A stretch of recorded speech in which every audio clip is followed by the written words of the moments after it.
Welcome to the Rural Revival Podcast. I'm your host, Dana Larson. Well, after taking a few weeks off to host our first ever Rural Revival Mastermind, which was such a great time, and we'll be sharing more about that in the weeks to come, we are back and with a great interview. This week we're in New Glarus, Wisconsin with Morgann McCoy, owner, designer, and seamstress at A Well-Worn Story. Morgann creates high-quality, handcrafted goods, including durable bags, aprons, and home goods, by transforming textiles into heirloom pieces to tell a unique story. So here we go with Morgann McCoy.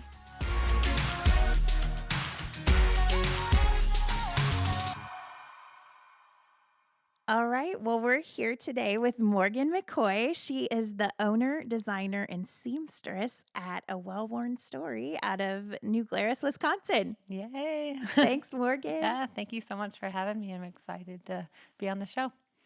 Well, tell us a little bit about you. Did you grow up in Wisconsin?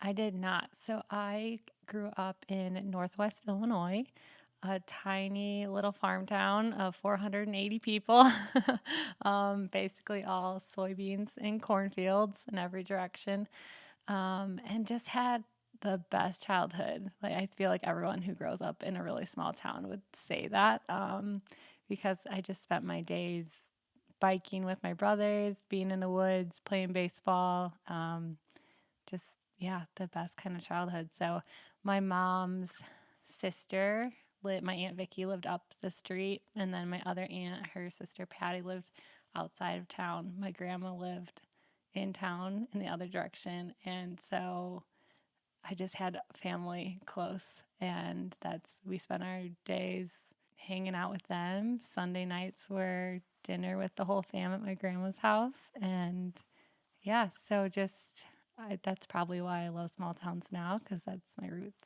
I love it. So, some point in your journey, you decided to head on over to Iowa and go to Iowa State. Yes. Love Iowa State. I love Ames, Iowa. So I knew going into college that I wanted to study fashion design.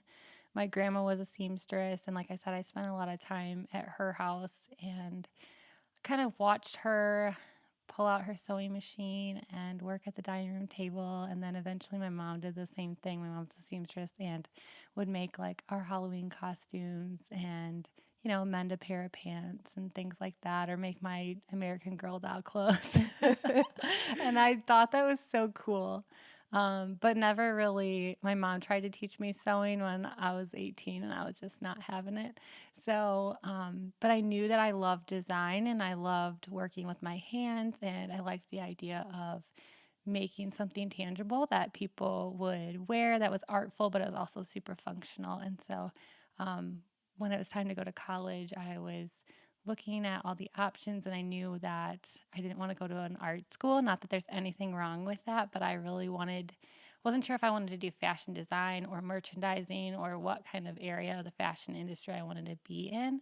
And so researched and found that Iowa State had a program where it was merchandising, design, and production. So I got kind of the business side, learning about global sourcing, production, and as well as visual merchandising, what it looked like to be a buyer, and then creative design. And so it was there that I learned how to sew. Eventually, like I said, I took courses in business, I took like an Econ 101, accounting, and then all the merchandising courses, all the sourcing, but then decided to focus in creative design. So I took a sewing class, all the pattern making, illustration, all the things. And I really fell in love with the creative process of working with my hands and making something, like starting the day with a raw material and then ending the day with this like functional product. It was really cool, and just seeing that like all the way through. So yeah, Iowa State, it's such a good school. It's like a random, you wouldn't think like the middle of Iowa would have such a great fashion school, but yeah, they're like number 2 in the world for their merchandising program. And then yeah, their design too is just so great. It's a science and technology school, so it really attracts like amazing professors who are doing kind of cutting edge stuff. We had a digital printer and a 3D, like it would take your measurements Oh, wow. and then print out your pattern. So it was like exact measurement. So it was kind of cool. Yeah. And then while I was there, I also got to study abroad at London College of Fashion, which was so cool. I can't even imagine.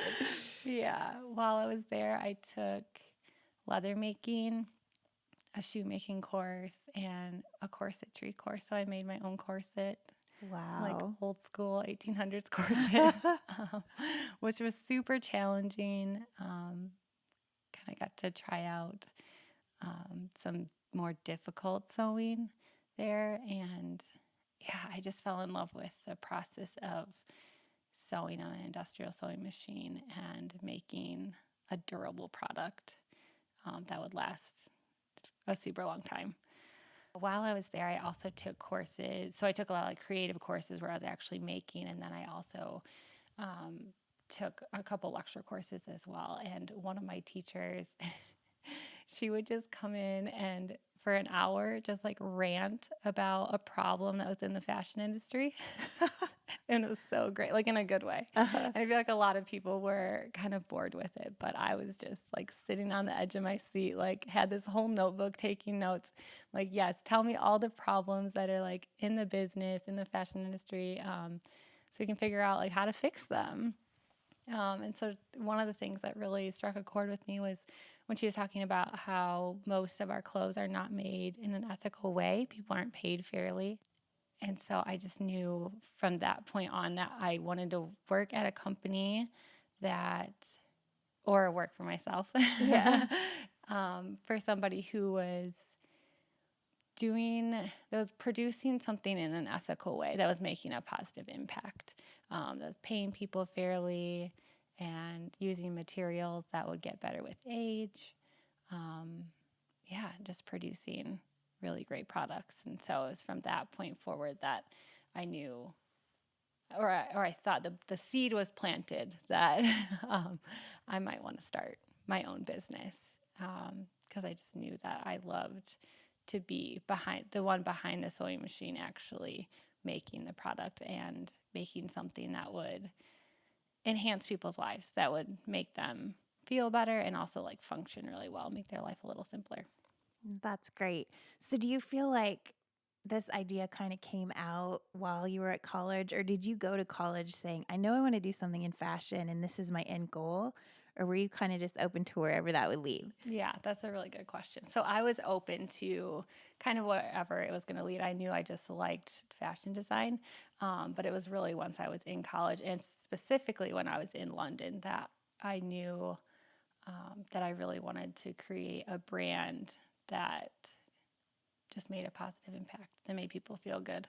And then it was also in London that I found myself, I loved living there, but I definitely missed my small town roots. And I found myself on weekends that I didn't have, classes or whatever, that I would like take the train to a smaller neighborhood and just walk around and get a feel for the culture there. And I would find a small coffee shop, and then I would wander around and go into these small stores that had local artists, and that was just like my happy place. And it was a really good way to get a feel for London and just the people that lived there. And I thought, like, yeah, that's really cool. I love these small shops, these small businesses, and I think I want to do that. Wow. So did you start right away then after you graduated? No. So I was like, I need to make money. Yeah, so when I graduated, I lived in Iowa for about a year.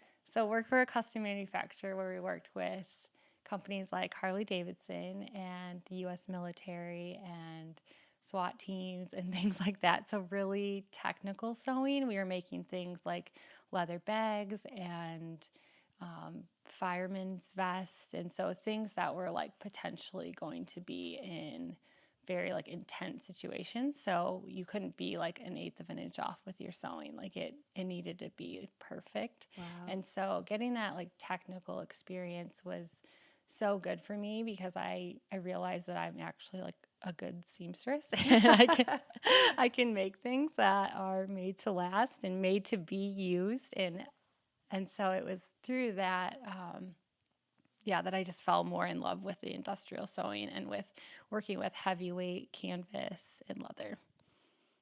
That's great. So at what point did you decide I might want to try this on my own? Was it a side hustle? Was it? Yeah, that's Okay. a good question. So yes, while I was there, I loved sewing and doing the technical work because I knew the products I was making had a use, and it was a overall like a positive use. Like people, it wasn't just something that was being made and then someone was going to wear it for 6 months and discard it. It had a purpose, but I definitely found that I missed that creative outlet. It was very, very technical, and I realized like I'm a creative person. I need to make things that are artful and that people really enjoy and like use on the everyday. Like that's more where my heart's at.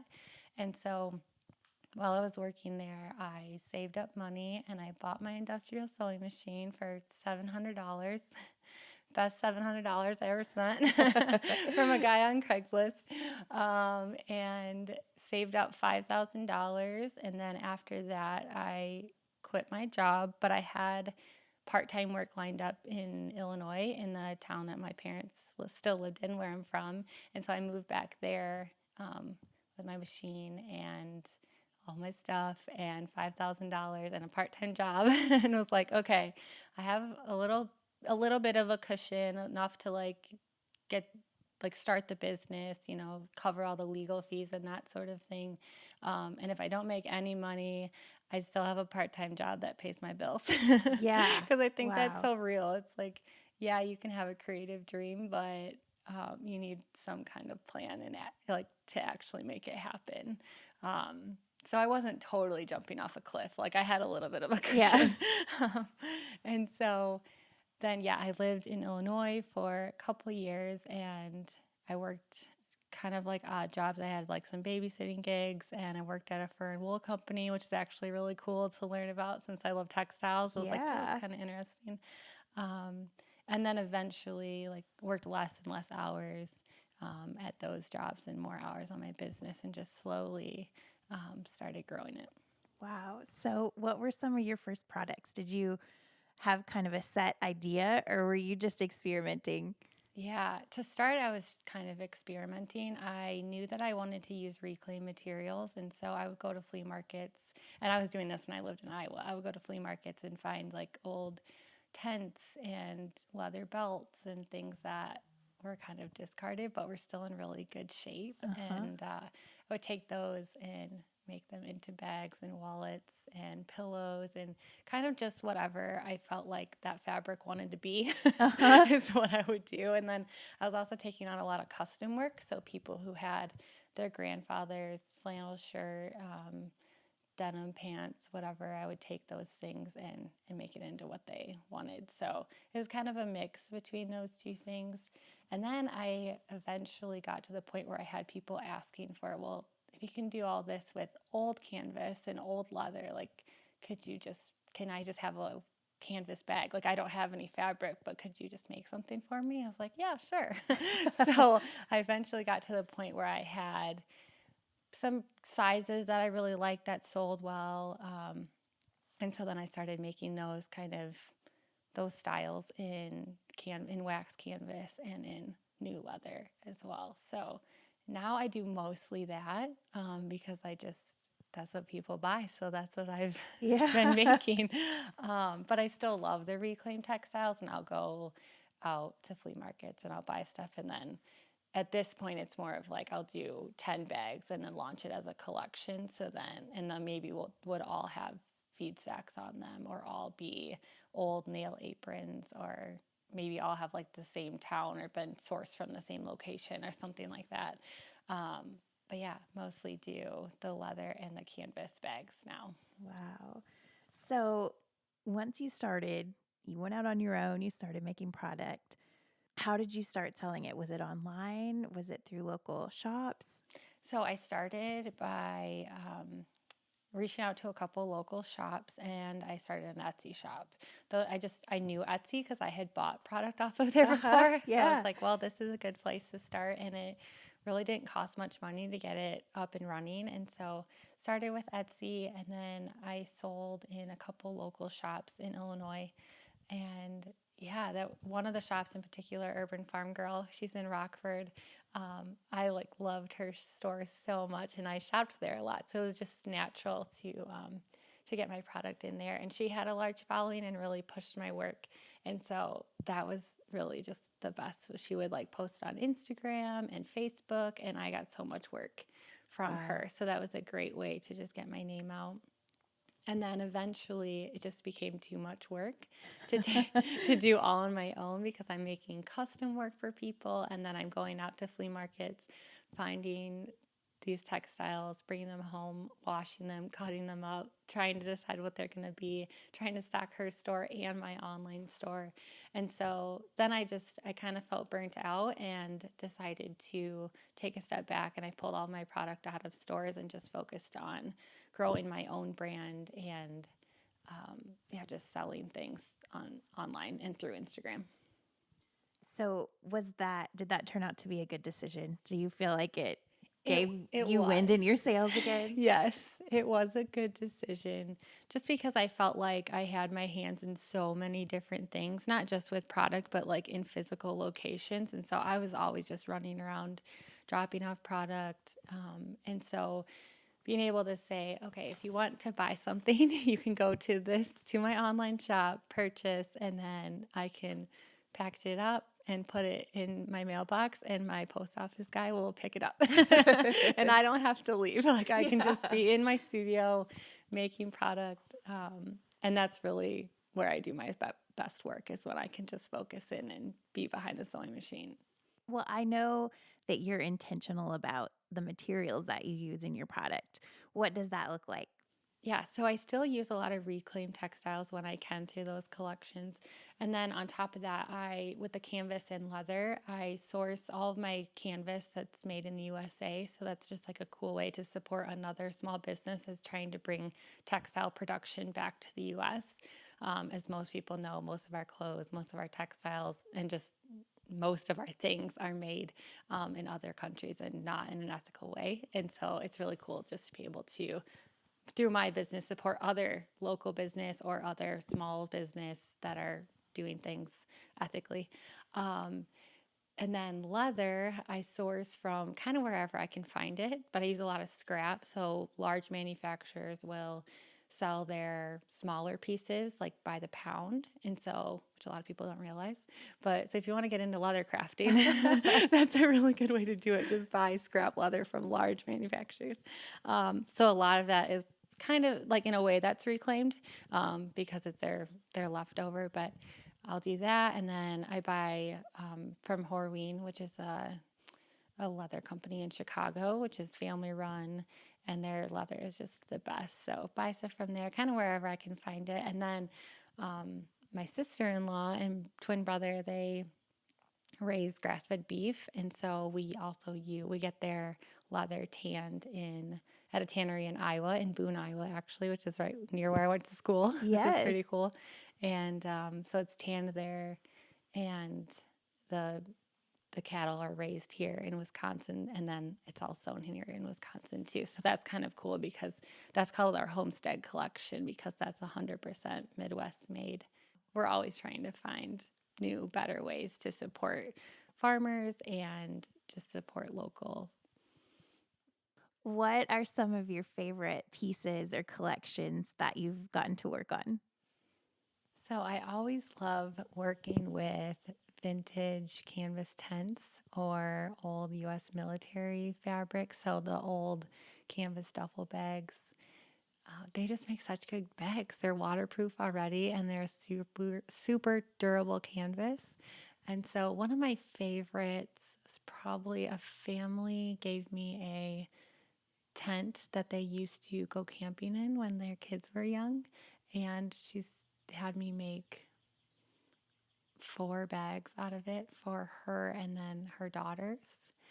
And I just loved that because now they have this piece of their childhood of happy memories that they can carry around with them all the time. That's great. I've done a lot of cool ones with like flannel shirts and um, denim overalls and stuff like that too of, grandfathers and things. But yeah, the vintage canvas tent was probably my favorite. Well, story is a part of your name, and it's also a big part of your brand. So why is that important to you? And maybe we should take a step back to like, how did you come up with the name? Yes. So the name I came up with kind of going back to my experience in London and learning from that professor of just how our clothing and is made in such a fast way that we don't know who's making it. We don't have any connection to it at all, and then we just consume it and get rid of it in such a fast way. And that's the fast fashion culture. And so I really wanted to offset that and that's kind of the slow fashion movement that we're seeing now. I just wanted to produce something that people would want to use all the time and maybe even hand down to the next generation. So really try to focus on durable products that are timeless and that people actually want to wear. So hence the name Well Worn. You're going to wear it for a really long time. And then comes with it a story. Yeah, that's great. Yes, exactly. So when I started, like I said, a lot of the reclaimed textiles, that was an obvious, like it's already well worn and has a story to tell with it. But now with the newer textiles too, it's like you're going to wear it for a long time and then hopefully it'll become part of your story. And that's what I love about bags. That's what I love about accessories. Like some people will just say, well, it's just a bag, but you're going to like use that for a really long time and it goes everywhere with you and it carries your most important things.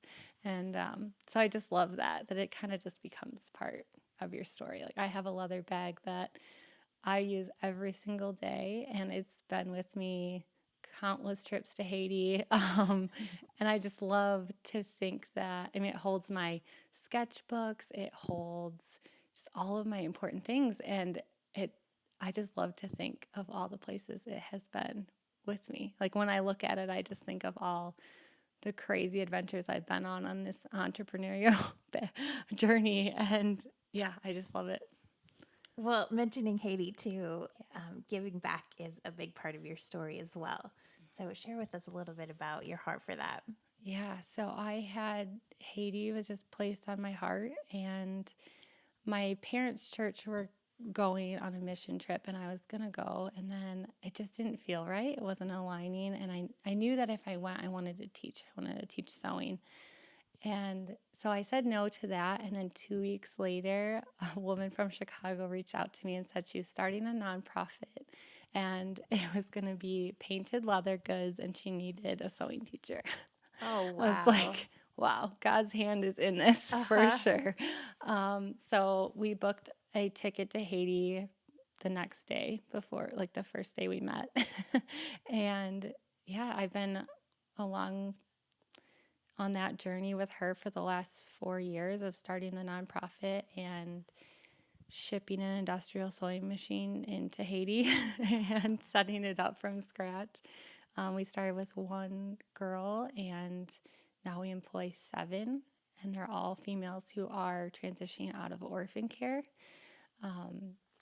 It's called Savoir, her voice in French, and we're there to give them job opportunity and kind of support them in their education. And because they have a job with Savoir, they're able to pay themselves to go through school or for their housing. And it's just been incredible to see how that job has positively impacted their lives. That's incredible. There's a huge orphan crisis there. And so when they turned 18, they're kicked out of the orphanage. And these women are in such a vulnerable situation. So to have someone just come alongside of them, and we teach them art therapy. So they paint on to leather And that's like the art therapy experience. And then we turned that leather into wallets and bags and keychains and that sort of thing. So yeah, it's been really cool to watch them grow and just how much more confident they are in themselves because they have a job and because they have this creative outlet. It's amazing. I love every bit of that. So eventually your journey led you to Wisconsin. Yeah, randomly.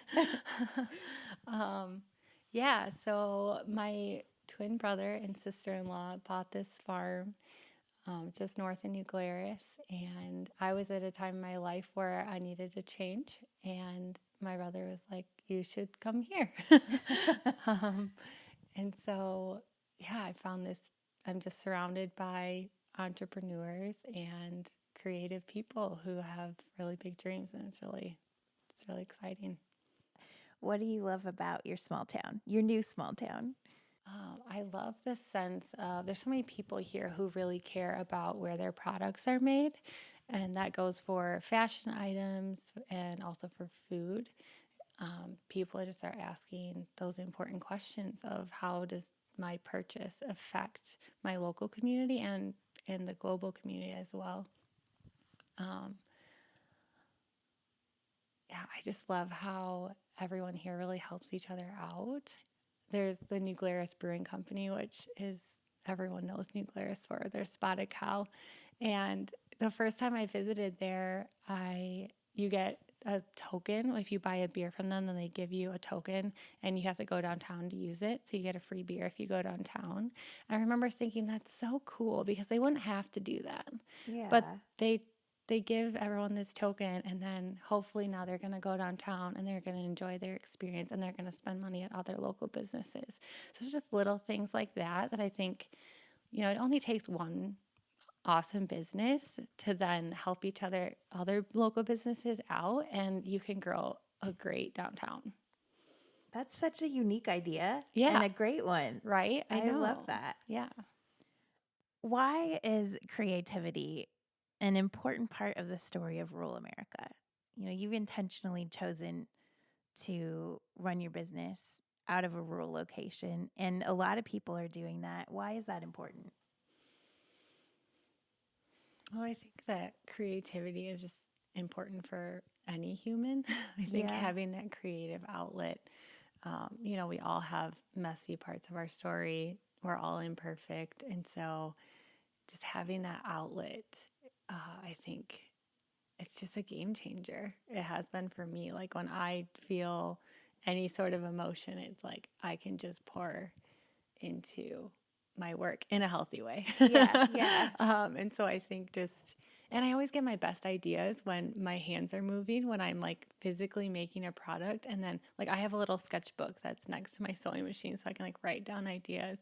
And it's something about that because like my hands are busy. And so then all of a sudden, then like all these ideas are coming in. And I think that's true of most creative people. As far as in a rural community, I think that our small towns just need that like fresh ideas because there's such a great sense of community in small towns, and I just love that like people actually care about how you're doing, and not that people in bigger cities don't, but Right. they actually ask like, how's your business doing? How was that podcast on Tuesday? Like how, it's not just how are you? It's like very specific because they know what's happening in your life. And yeah, I just think that small towns, in order to grow and to have a really thriving downtown, you need that creative energy and that just sense of community. I totally agree. Well, what is next for you and for A Well-Worn Story? Yeah, so we're at like a really exciting time. Actually, the last year of my life has been moving to Wisconsin and just like getting my feet under me again. But my business has grown like crazy in this last year, which I'm just like so grateful for. Um, but I'm at the point where I can't keep up with orders. Turnaround time is like 6 weeks right now. And I'm also adding in a couple shops again. And so I know that to take all of this on that I need help. And so my mom is actually going to help me this summer with That's production. great. Yeah, she works at a school, and so she has summers off, and she only lives an hour away. So she's going to come up a couple times a week in the summer and help me out. And so that'll give me a little bit of time this summer to kind of feel out what it's like to have an employee, and can I keep her busy enough? And, all those things that come with that next step in growing a business. And so really excited about that. And then hopefully come fall, I would be ready to full on hire somebody part-time. And, yeah, so we have product going into a store in Madison on the east side, which I'm so excited about, and then also a store in New Glarus. And then, I don't know, who knows from there. I would love to keep growing that and eventually just be able to provide jobs in my small town. That's the goal. That's great. And I do feel like I need to ask you too, can people place custom orders still? Are you still doing custom orders? Oh, that is a good question. Yes, I still do custom work because I love that I can take like their grandfather's flannel shirt and then make it into something that they use every day.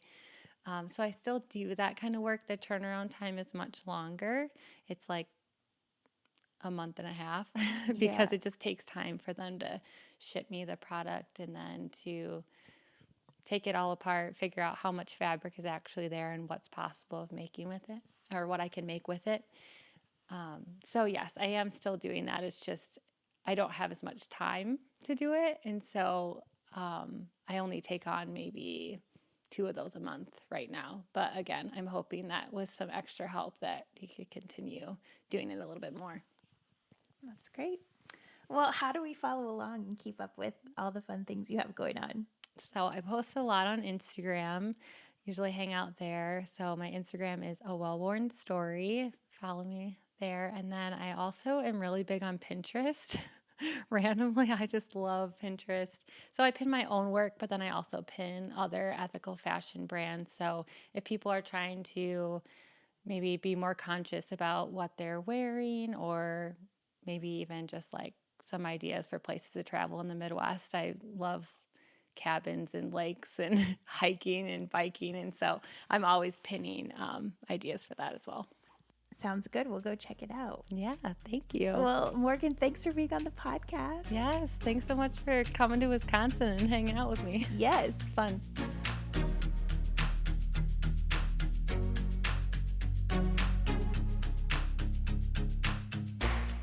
Well, I love how Morgann took a sewing machine and a dream and $5,000 and created this amazing company. And I also love her intentionality around handmade and ethically produced pieces and bringing jobs to her community. I have a feeling this is just the beginning for Morgann. Be sure to check out the links in the show notes to learn more about everything she has going on. Thanks again to Morgann for being on the podcast, and thanks to you for tuning in. We'll be back next week. Have a great day, everybody.